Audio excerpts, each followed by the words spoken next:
Hi friends, welcome to my channel. ఈరోజు వీడియోలో మనం బెల్లం పరమాన్నం ఎలా తయారు చేసుకోవాలో తెలుసుకుందామండి.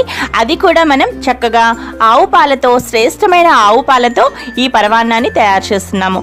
ఆవు పాల పరమాన్నం ఎంతో శ్రేష్టమైనది. అంతేకాకుండా అన్ని పండుగలలో, అలాగే భోగి, సంక్రాంతి రోజు మనం చక్కగా పాలు పొంగించి 3 సార్లు బియ్యం వేసి చక్కగా పరమాన్నం తయారు చేస్తాం కదా.